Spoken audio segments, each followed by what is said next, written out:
Stele मंगा कर रख भाई। अस्सलामु अलैकुम। अल्हम्दुलिल्लाहि रब्बिल आलमीन वस्सलातु वस्सलामु अला सय्यिदिल अंबिया'i वल मुरसलीन। अम्मा बाद फ़अऊज़ु बिल्लाहि मिनश शैतानिर रजीम। बिस्मिल्लाहिर रहमानिर रहीम।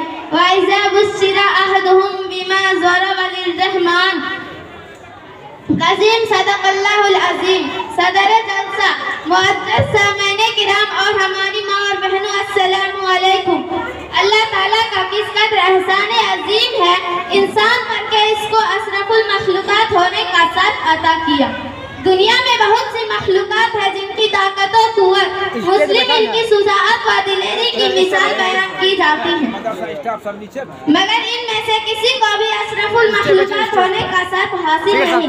ये मुकाम व मर्तबा अल्लाह ताला ने सिर्फ और सिर्फ एक कमजोर व नातवा मखलूक इंसान को अता किया। इंसान सिर्फ मर्द ही नहीं बल्कि औरत भी इंसान है, और जिस तरह अशरफुल मखलूकात मर्द है उसी तरह औरत भी अशरफुल मखलूकात है। औरत और मर्द ही के जरिए दुनिया की हुस्न व खूबसूरती है।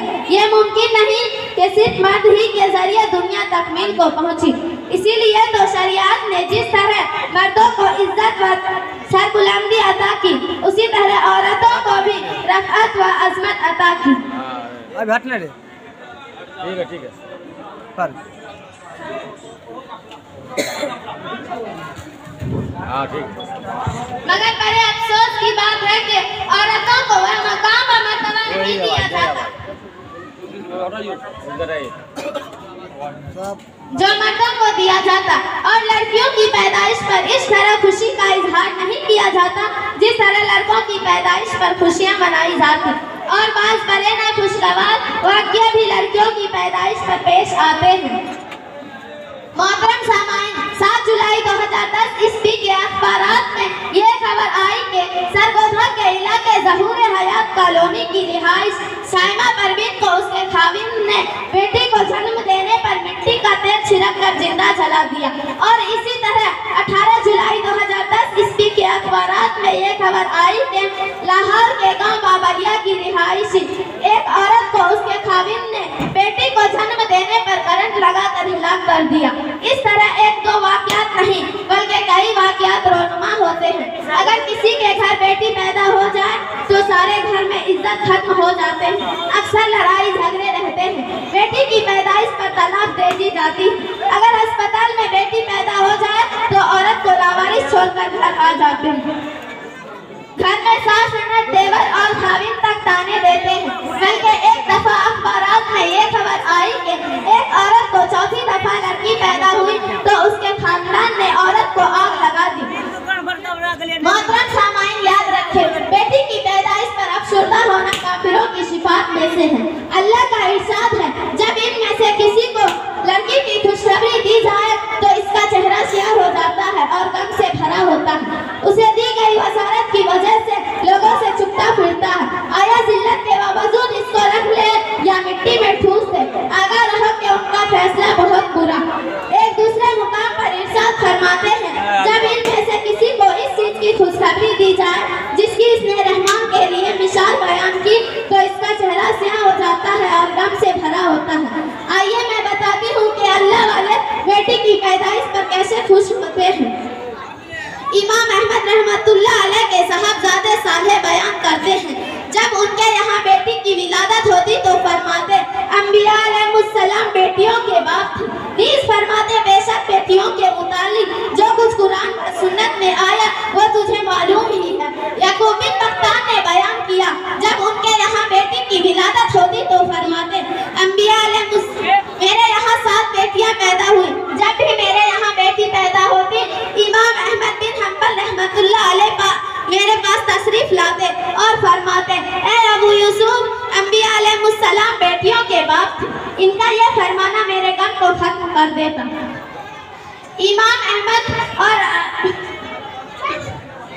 इमाम इब्न क़य्यिम लिखते हैं कि आदमी के लिए जायज़ नहीं कि बेटी की पैदाइश पर मुबारकबाद दे और बेटी की पैदाइश पर मुबारकबाद ना दे, बल्कि वो या तो दोनों की पैदाइश पर मुबारकबाद दे या दोनों पर ना दे, ताकि वो तरीक़े जाहिलियत से बच जाए। क्योंकि उनकी अक्सरियत बेटे की पैदाइश पर मुबारकबाद दे देती थी और बेटी की विलादत की बजाय उसकी वफात पर मुबारकबाद देती थी। इमाम अहमद और इमाम तिबरानी ने हजरत उक़बा बिन आमिर से रिवायतें नकल की हैं कि रसूलुल्लाह सल्लल्लाहु अलैहि वसल्लम ने फरमाया, बेटियों को ना पसंद ना करो, क्योंकि यकीनन वो तो प्यार करने वालियाँ और कीमती चीज है। रोजमर्रा का मुशाहिदा भी है कि बेटियां बेटों के मुकाबला वालिदैन से ज्यादा मोहब्बत करती हैं। उनके वालिदैन की इताअत व फरमाबरदारी का जज्बा लड़कियों में कहीं ज्यादा होता है। लड़कियों की पैदाइश घरों में खैर व बरकत रहमत का जरिया है। उनकी परवरिश और तालीम व तरबियत दुखूले जन्नत का जरिया और सबब है। नबी करीम सल्लल्लाहु अलैहि वसल्लम इरशाद फरमाते हैं, अपनी औलाद के दरमियान दादो दहिश और इताअत में बराबरी करो। अगर मैं औलाद में से किसी को एक दूसरे पर फौकियत देता तो लड़कियों को लड़कों पर फौकियत व बरतरी देता, यानी लड़कियों को लड़कों के मुकाबले में ज्यादा देने का हुक्म देता। उलमाए कराम ने इस हदीस की बुनियाद पर यह मसाला बयान किया है कि मेरास में तो लड़कियों को लड़कों का दोगुना दिया जाएगा, मगर जिंदगी में लड़की और लड़के के दरमियान जो भी सामान तकसीम किया जाएगा बराबरी का पूरा ख्याल किया जाएगा। अलगर्ज लड़कों की तरह लड़कियों की भी इज्जत व तौकीर की जाए और उनको एहसास कमतरी में मुब्तला ना किया जाए। अल्लाह ताला हम सबको अमल की तौफीक अता फरमाए। आमीन सुम्मा आमीन। अस्सलामु अलैकुम। माशाअल्लाह सुभानअल्लाह। ये थी मदरसा उस्मानिया रसूलपुर की तालिबात जो कि बहुत ही अच्छे अंदाज में तकरीर पेश कर रही थी।